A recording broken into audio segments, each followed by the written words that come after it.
Lord God. Lord, right now, we want to continue to praise you, God. Today, Lord, we want to declare, oh God, that we trust you no matter what happened in our lives. Holy Spirit, continue to move.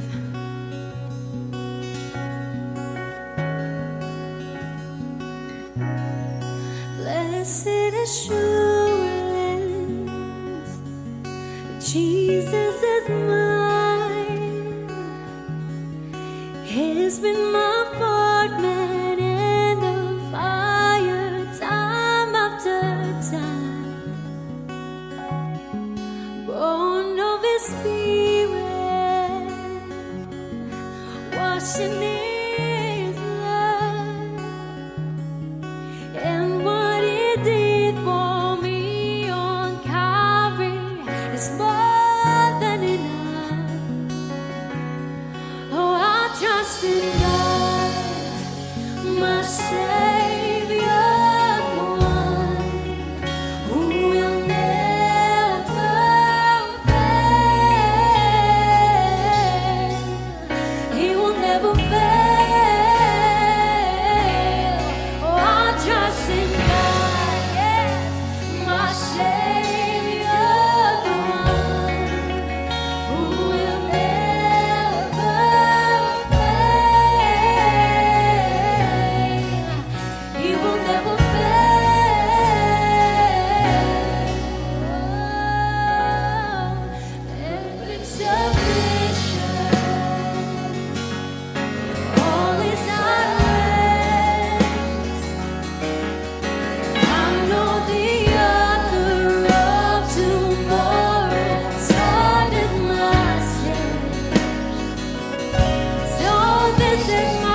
Savior, the one who will never fail.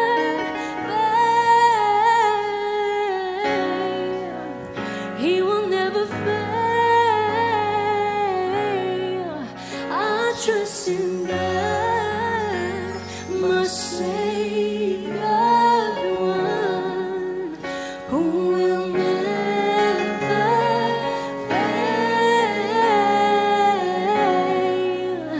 He will never fail.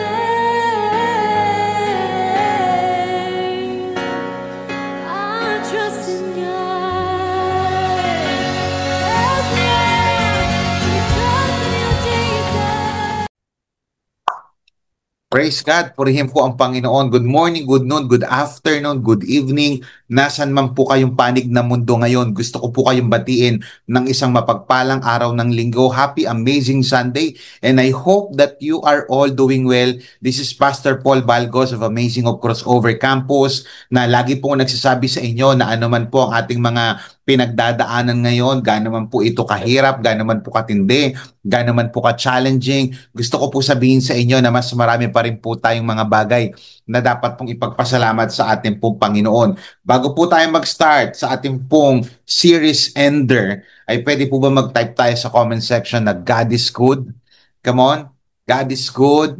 Purihin ang Panginoon. Ngayon pong linggo pong ito, ngayon po yung pang-apat na linggo ng atin pong pananambahan sa buwan po ng October. At syempre, tayo pong mga nasa Amazing Hope, no? Crossover Campus particularly, meron po tayong series na Worth Remembering. Ito po yung, alam mo yun, honoring, cherishing, yung mga unsung heroes sa ating pong buhay. Ito po yung mga taong ginamit ng Panginoon at patuloy ginagamit ng Panginoon sa ating pong buhay para lalo po tayong mapalapit sa Diyos.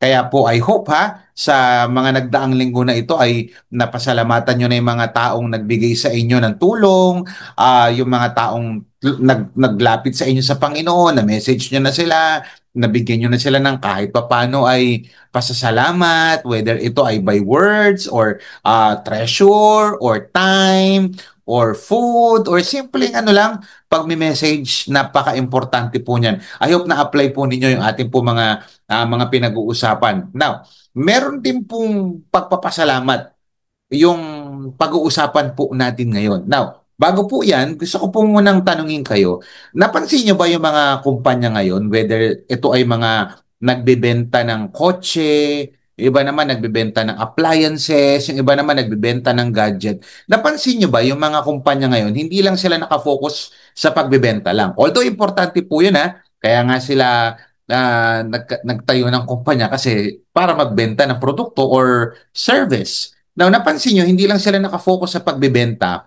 may tinatawag din po silang after-sales service. Pwede po bang i-type natin sa comment section, after-sales?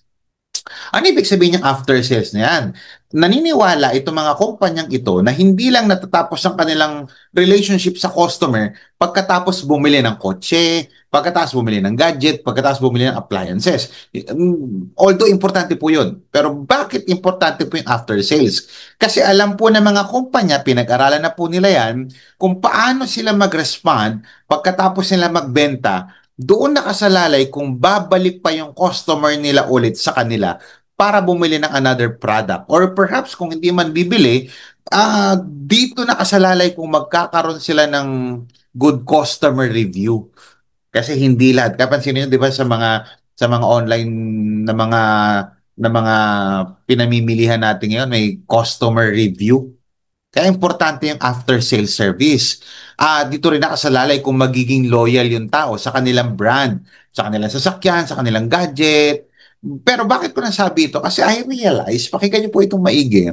Alam niyo po ba na ganun din pagdating sa relationship natin sa Diyos? Uy, maganda po ito Crucial din kung ano ang ginagawa natin after nating makatanggap ng blessing. Uy, kasi sa mga kumpanya, blessing yun sa kanila na magkaroon sila ng sales. Blessing sa kanila yun, pagpapala sa kanila yun. Pero alam nyo, pagdating sa spiritual life, crucial din po kung ano yung ginagawa natin after natin makatanggap ng pagpapala. Alam nyo po kasi masakit isipin, minsan Alam mo yun, magaling tayong humingi sa Panginoon, Panginoon, minsan nga nagiging gano'n eh, Panginoon, Panginoon. Pero kung minsan, sad to say, nakakalimutan natin yung tunay na challenge after natin makuha yung blessing. Alam niyo kung ano yung tunay na challenge? Kung paano tayo mag-respond after ibinigay ni Lord yung matagal na nating pinapanalangin. Now, alam ko naman at some point of our lives, meron tayong hindi lang mga prayer requests, kundi yung tinatawag po nating prayer received. Ito yung may mga panalangin na sinagot ng ating Panginoon. Yung iba sa atin, nagkaroon ng blessing after 5 years, 2 years, yung iba naman, 1 year, yung iba, 1 decade, pero yung iba naman, 1 day lang, pinag-pray nila, ayun na. Pero ang malaking katanungan, ano ba ang tamang respond kapag nakatanggap tayo ng pagpapala mula sa Diyos? Now, we will be looking a story no, sa book of Luke, chapter 17, verses 11 through 19. No? Ito yung panahon na kung saan si Jesus Christ, he was on his way to Jerusalem. Sabi ng verse 11, no? Ito yung may pinagaling si Jesus Christ. Tunghayan natin yung storyang ito. Sabi sa Luke chapter 17 verse 11 hanggang 19 ito, basahin natin. Basahin ko and then later on I'll explain the context, no? Now on his way to Jerusalem, Jesus traveled along the border between Samaria and Galilee. Verse 12. As he was going to a village, 10 men who had leprosy met him. Meron daw pong 10 lalaki na may sakit sa balat, may lepros, met Jesus. They stood at a distance. Verse 13, and called out in a loud voice, Jesus, Master, have pity on us. Sabi po ng verse 14, when he saw them, he said, go, show yourselves to the priests. And as they went, they were cleansed. As he threw himself at Jesus' feet and thanked him, and he was a Samaritan. Sabi ng verse 17, Jesus asked, were not all 10 cleansed? Di ba? 10 yung nalinis? Where are the other 9? Verse 18, as the one returned to give praise to God, expect this foreigner? Verse 19, then he said to him, rise and go, your faith has made you well. Purihin po ang Panginoon sa pagkakabasa ng kanyang banal at makapangyarihang salita. Now, meron pong 10 may ketong, tapos gumaling po lahat, ngunit nawala. Yung siyam ay hindi na bumalik kay Jesus Christ. Hindi man lang nagpasalamat. Now, bigyan ko kailang idea, yung leprosy po na sakit nung panahon nila, it was really contagious. Yung mga tao po na may leprosy were, alam mo yun, they are required to stay away from other people. At ano yan, kung lalapit sila sa ibang tao, kinakailangan i-announce sila yung kanilang presensya according to their law. Now, while the physical disease was horrible, talagang malala po ito. Kaya lang isa sa mga pinakamalala pa noon ay yung terrible consequence sa pagkakaroon nito. Kasi yung social consequences, lalong-lalo na sa ancient Israel, nakakadagdag pa ito sa paghihirap ng mga taong meron pong tinatawag na lepros. According to Josephus, isa pong Roman Jewish historian, yung mga lepers daw, yung mga taong may sakit sa balat, tinatrato sila as if they are dead. Parang walking dead na ito, parang hindi pinapansin or pinapansin man pero nilalayuan sila. Kaya imagine niyo, napakalaking blessing ang mapagaling. Why? Kasi hindi lahat ay nakakatanggap ng blessing ng kagalingan. Now, what can we learn from this? Hindi man lahat dito nagkaroon ng ketong tas gumaling, pero lahat po tayo at some point of our lives, nagkaroon po tayo ng pagpapala sa atin. Yung pagalingin ka sa pagkakaroon ng ketong na skin disease, that's a blessing. Now, iba sa atin, wala man ganitong sakit, pero marami tayong mga ipinalangin na kung saan dininig ng Diyos. Why? Blessing makapag-aral, hindi lahat nakakapag-aral. Hindi lahat may maayos na trabaho. As a matter of fact, hindi lahat may trabaho. Hindi lahat nakakapag-business. Hindi lahat may pamilya or may maayos na pamilya. At hindi lahat may maayos na relationship sa Diyos. Now, kung tatanungin kita ngayon, ikaw ano yung natanggap mong blessing sa ating Panginoon? May iba't ibang uri kasi ng taong tumatanggap ng pagpapala. Kaya importante po yung pag-uusapan natin ngayon Kasi yung huling blessing mo ang magdi-determine na possible mag-determine kung huli na ba yan o masusundan pa ng panibagong blessing. Yung huling hawak mo na pagpapala, possible yan ang susi ng kasunod. Kung may kasunod pang blessing or wala na. Kaya po sa umaga, tanghali, gabi, depende yan, oras po ay nakaka-attend sa ating online pananambahan. Samahan niyo po ako sa ating pong topic entitled Blessing After Blessing. Come on, type that in the chat. Blessing after blessing. The million-dollar question na sasagutin po natin ngayon. Ano ang tamang response kapag pinagpala ka ng Diyos? Yan, iba siguro sa ating yan, feeling blessed, alam mo yun, may mga blessing, may mga pagpapalang dumating. Pero ang tanong, ano ang tamang response kapag pinagpala ka ng Diyos? Pag-usapan po natin. Verse 15. Type nyo muna sa comment section, I am ready. Sabi ng verse 15, one of them, when he saw he was healed, 10, pero isa, sabi niya, one of them, when he saw he was healed, nakita niya na siya gumaling, came back, bumalik, praising God in a loud voice. He threw himself at Jesus' feet and thanked him, and he was a Samaritan. In-emphasize talaga yung pagiging leper, tapos yung pagiging Samaritan. Verse 17, Jesus asked, were not all 10 cleansed? Di ba 10? Where are the other 9? Sabi ng verse 18, no one has returned to give praise to God except this foreigner. Point number 1, ano ang tamang response kapag nakatanggap ka ng pagpapala mula sa Diyos? Number 1, go back to Jesus. Come on, type that in the chat. Go back to Jesus. Bakit kinakailangan bumalik kay Jesus kapag pinagpala ka ng Diyos? Why? Because it is a personal decision. Giving thanks to God, the moment na nakareceive ka ng pagpapala is a personal decision. Came back. Galing po yan sa salitang Grego na apostrepo, na ibig sabihin to turn back from, to return, or going back to a location kung saan ka nang galing. In this case, pagbalik po kay Jesus. Pinapakita po ng scripture that it was a decision of His will. Nagkaroon po siya ng active choice to go back to Jesus. Uy, what can we learn from this? Going back to Jesus is a personal decision. Ulitin ko po, going back to Jesus is a personal decision. Why? Kasi kung titignan po natin sa storya, inutusan po silang pumunta sa templo to confirm their healing kasi that's according to their law.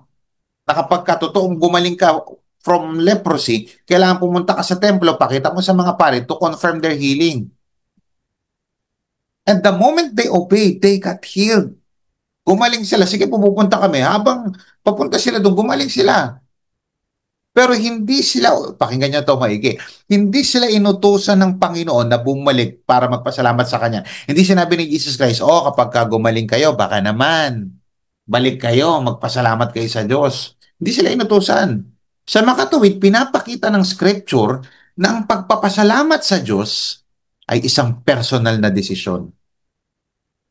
Kaya every time na tayo po ay nakakatanggap ng pagpapala, magpasalamat tayo sa Diyos. Hindi yan sa pilitan na kukurting ka pa na, magpasalamat ka, magbigay ka naman. Hindi. Because giving thanks to God, giving back, kung ano man ang natanggap mong pagpapala, ito po ay personal decision.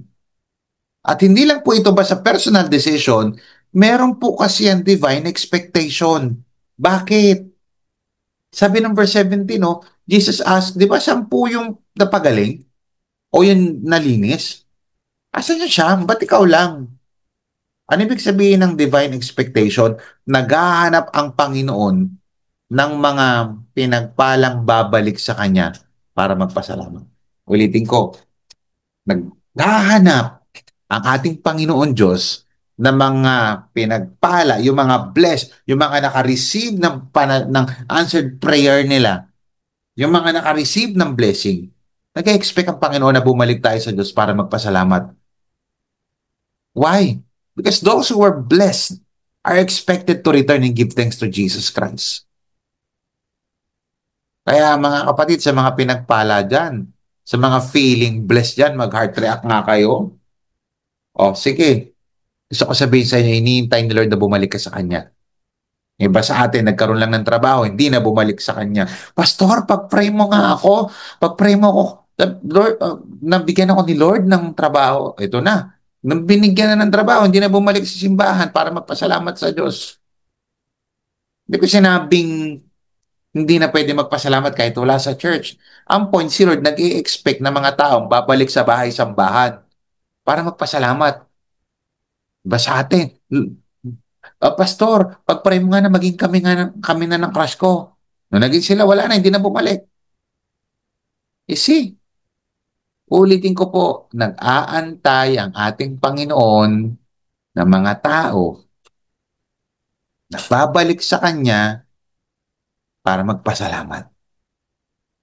Balik-balik din pag may time. Ano ang tamang response kapag ka pinagpala ka ng Diyos?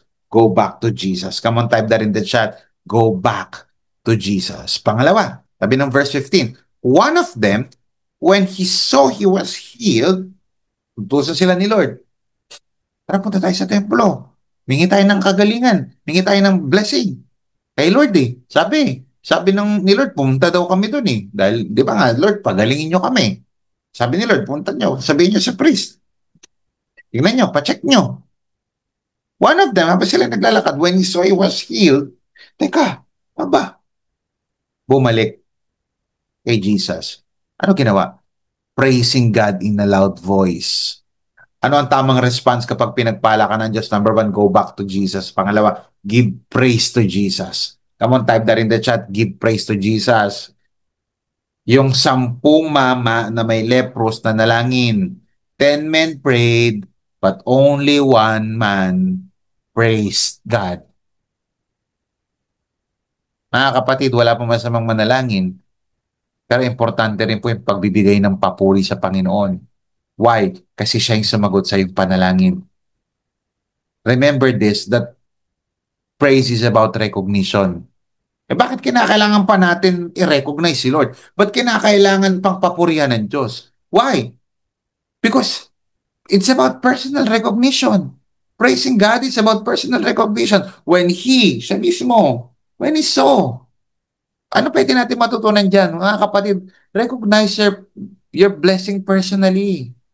Kailangan makita mo muna na ikaw ay pinagpala. Kaya maraming tao ang hindi nakakapagpasalamat genuinely sa Diyos kasi personally hindi naman nila nakikita na blessing na pala yung nangyari sa kanya eh. Akala niya yung mga blessing, yun lang nakukuha. Pero yung blessing, yung mga tinatanggal. May mga bagay na blessing sa mga nakukuha natin. Tama naman yun. Pero may mga blessing din po tayong nakukuha kay Lord, bunga ng pagtatanggal. Kailangan makita mo muna na ikaw ay pinagpala para makapagbigay ka ng papuri sa Panginoon. Iwasan mong tumanggap tapos hindi ka marunong magbigay. Kasi marami pong mga tao ngayon, they are prone to pray in time of need, not to praise God when meets that need. Ibig sabihin, marami sa atin nagpipray, Lord, tulungan mo ako. Tapos pagka minute na ni Lord yung kanyang pangangailangan, hindi na nagpipray. Hindi na nagpipray sa Lord. O hindi na nagbibigay ng papuri. Pangalawa, it's about public recognition. What does it mean to give praise to Jesus? Why do we need? Ba't ba kailangan natin magbigay ng papuri sa Diyos? Why? Because it's about personal recognition. Pangalawa, it's about public recognition. Hindi lang personal, kundi public. Di ba? Sabi niya, when he saw, uy, private to o personal, na-recognize ko. Pangalawa, when he saw he was healed, he came back, praising God in a loud voice. Hindi lang basta okay na, o puri ng Panginoon, loud voice. Talaga nagsisigaw, woo, parang tumama sa loto. It's about public recognition. Ulitin ko po, bakit kinakailangan natin magbigay ng papuri sa Panginoon? Ba't kinakailangan natin i-recognize ang Panginoon sa ating mga buhay? Kasi mabuti po siya. And it's about public recognition. Kung ang Panginoon ay gumawa ng isang bagay para sa atin, dapat natin ipaalam ito sa iba. Kaya huwag kang mahiya na sabihin na binago ka ng Diyos, pinagaling ka ng Diyos, sinupply ni Lord yung pangangailangan mo, yung pantuition mo, yung pabayad mo sa Meralco, sa tubig. Sabihin mo sa mundo that you are praising God. It's not about being prideful or boastful. It's about being thankful. Pangatlo, It's about proper recognition. Tama lang po, nararapat lang na i-recognize natin ang ating Panginoon. Ano ang proper recognition? Sabi ng verse 16, He threw himself at Jesus' feet. Sa paaw. Yakap. Thank you, Lord. Ang pagbibigay po ng papuri sa Panginoon, hindi ito yung ang galing ko, di ba, no? Hindi.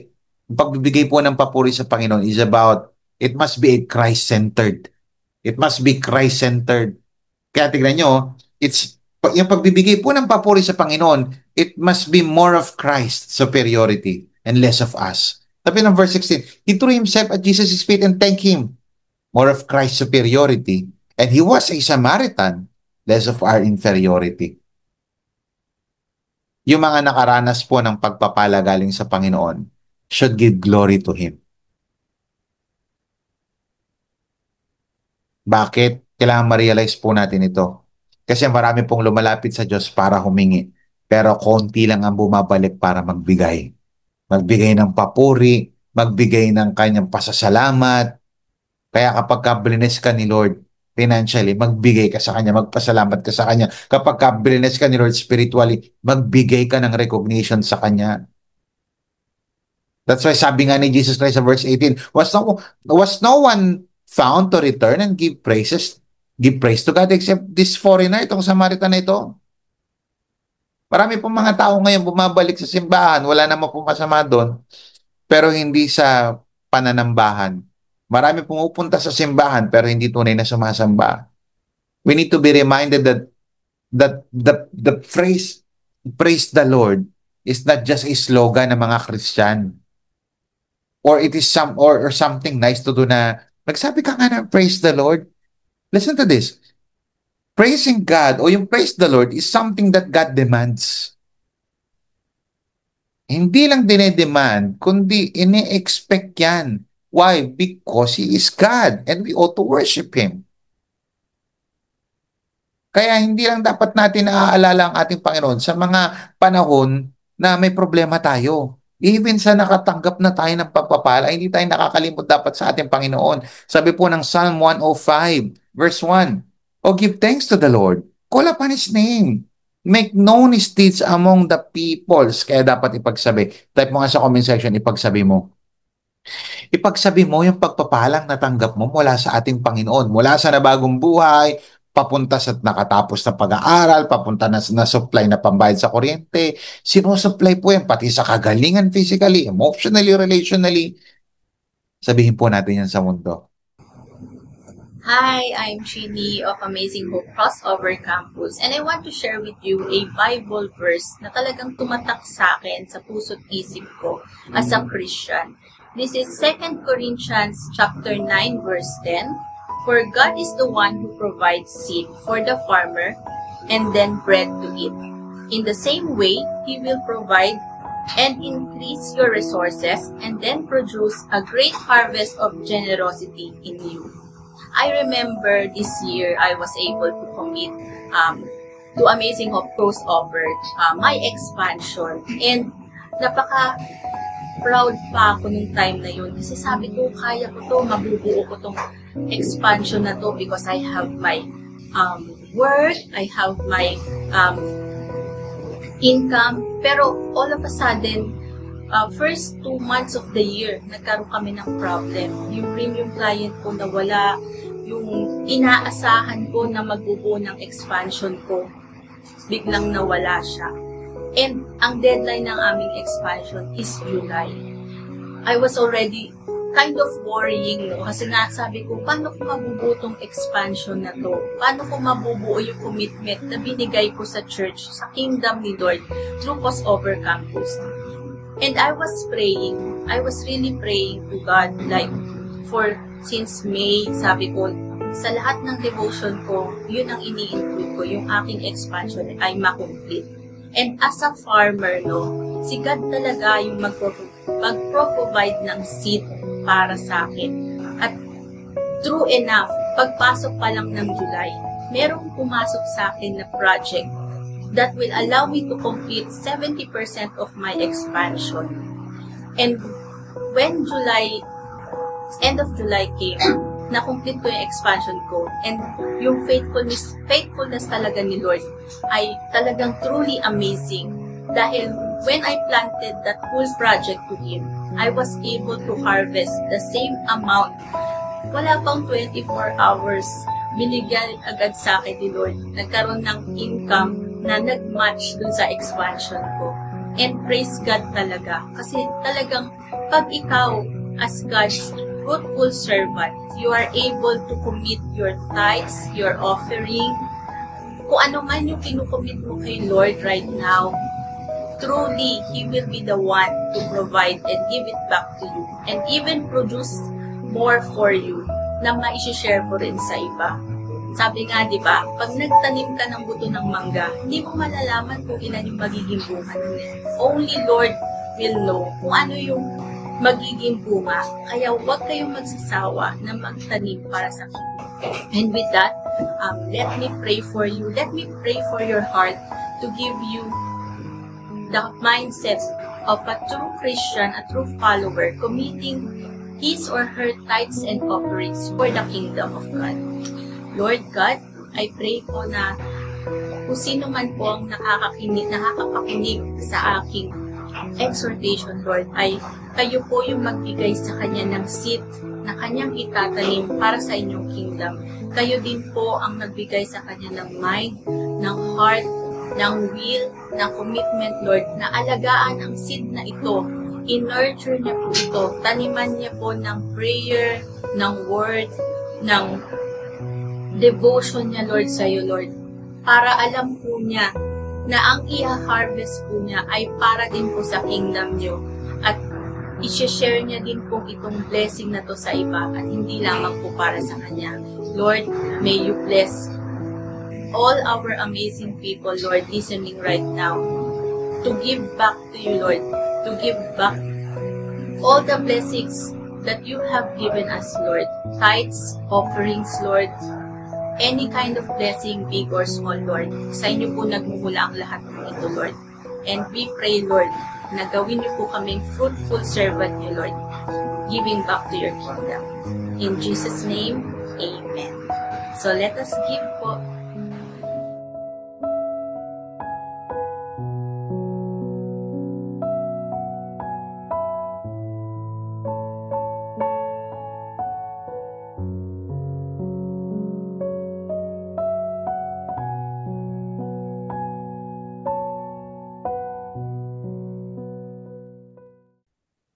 Ano ang tamang response kapag pinagpala ka ng ating Panginoon Diyos?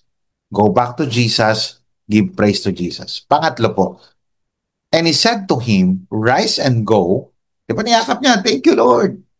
Diba niya, rise and go. Your faith has made you well. Pakinggan niyo po itong maigi. Your faith has made you well. Ano ang tamang response kapag pinagpala ka ng Diyos? Go back to Jesus, give praise to Jesus, get salvation from Jesus. Now, ang English phrase na made well ay nagpapakita ng isang mahalagang katotohanan sa bahaging ito, especially sa bahaging ito. Why? Pakinggan nyo because all 10 were made well physically, but only one was made well spiritually. Catch this. Let me just repeat it. 10 were made well physically, 10, but only one was made well spiritually. Paano mo nasabi ang pastor? 10 pinagaling. Oh, di ba dapat made well spiritually na rin yung siyam? No. 10 yung physically na pagaling, pero isa yung nag-stand out kasi he was not just made well physically, but he was made well spiritually as well. Tingnan nyo, sa verse 14, yung Greek word na ginamit, dito sa go, show yourselves to the priests as they went, they were cleansed. Gamit po din sa salita sa Greek na katarizo, physical healing. Sa verse 15 po, ang ginamit naman po ay iaumay. Sabi, one of them, when he saw, he was healed, came back. But sa verse 17 po, ganun din. Katarizo din po yung ginamit. Jesus asked, were not all 10 cleansed? Asan yung siyam? Kaya lang magugulat ka pagdating po ng verse 19, hindi yaumay ang ginamit, hindi rin po katarizo, yung cleansing. Ang ginamit po na word ay sodzo. Kaya sabi ng verse 19, then he said to him, rise and go, your faith has made you well. Yung verse 14, 15, 17, it has something to do with physical healing. Pero pagdating sa verse 19, kinakausap niya yung mamang pinagaling niya na bumalik. So ibig sabihin niyan, it is the word for salvation. And yung salvation na ginamit sa sodso na ito, sa verse 19, hindi physical na kaligtasan. It's spiritual salvation.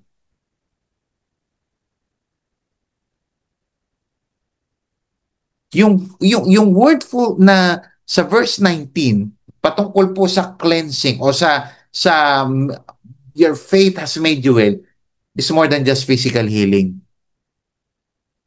It's about spiritual healing. You wanna know why? Tingnan nyo. Sabi ng verse 17 to 19. Tingnan natin sa the message. Jesus said, were not 10 healed? Where are the 9?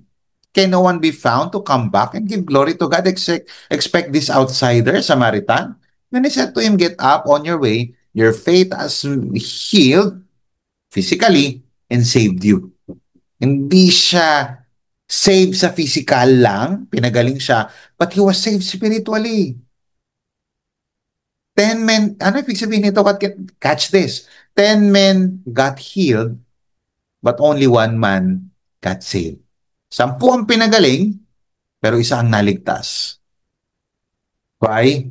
Marami po kasi mga tao ngayon, they are very attracted sa mga physical blessing. Attracted sila sa gift kaysa sa giver. Attracted sila sa blessing kaysa sa blessor. Attracted sila sa healing kaysa sa healer. Kaya starting today, huwag kang basta-basta ma-attract lang dun sa gift, sa blessing, sa healing. That's not good. That's not bad. That's good. Pero it is far more than that. Ma-attract po tayo dun sa gift giver, sa blessor, sa healer. Kaya starting today, mas ma-attract ka sa source kaysa sa result. Ang pinakasukdulang uri ng kagalingan, maniwala kayo, is not physical healing, not financial healing. Masama bang mapagaling physically? No. Masama bang mapagaling financially? Yung umayos finances mo? No. Masama bang mapagaling relationally? Yung relationship mo sa mga magulang mo? No. Pero ang ultimate kind of healing is salvation of our soul. Ang katotohanan po kasi, you can be healed physically, but still go to hell for eternity. Or still go to hell eternally. Pwedeng physically gumaling ka, pero pa-impyerno ka pa rin eternally. Kaya kapatid, huwag mong kalimutan that Jesus is not just your healer, He is also your Savior.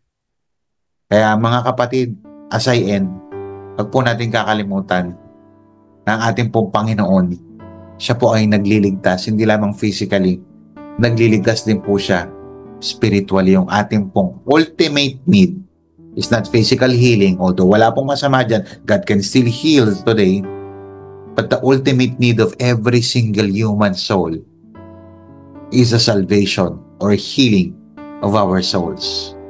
Kasi po, makasalanan tayo. That's why we need to get our salvation from Jesus alone. Acts 4:12, only Jesus is the power to save. His name is the only one in all the world that can save anyone. Manalangin po tayo.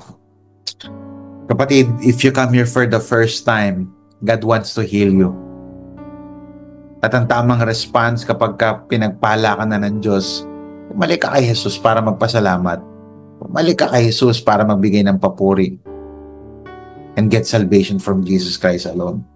Kapatid, as we end, while your eyes are closed, leprosy is a graphic physical picture of spiritual defilement of sin. Pinapakita lang, ang leprosy, pinandidirian, nilalayuan, makamandag, nakakamatay, ay isang litrato ng kasalanan. Sin is ugly. Sin is hateful. Sin is incurable. Sin is contaminating. Sin separates us from God and makes us outcasts. Kaya importante po nang tutulong sa atin para mapagaling tayo sa ating pong spiritual sickness, spiritual leprosy. Kapatid, hindi pa huli ang lahat.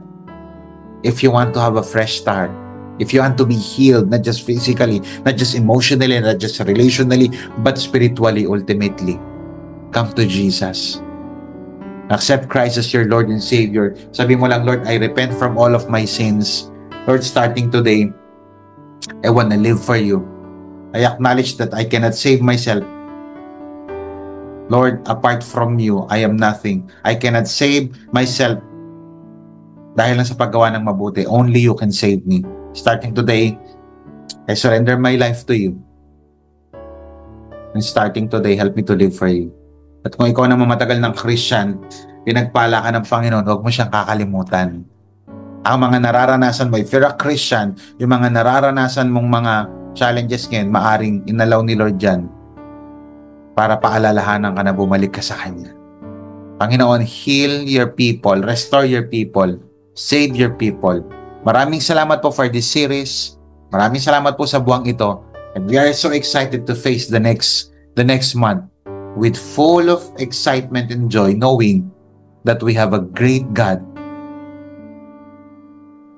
who knows tomorrow. Maraming salamat po. In Jesus' name, amen and amen. Palakpakan po natin ang ating Panginoon. Pagpalain po kayo ng Panginoon. Salamat po sa pagsama sa ating pong sa buong buwan na series po natin ngayong October. Pagpalain po kayo ng Panginoon. This is Pastor Paul Balgos of Amazing Hope Crossover Campus. God bless you. God loves you. Have a great week ahead.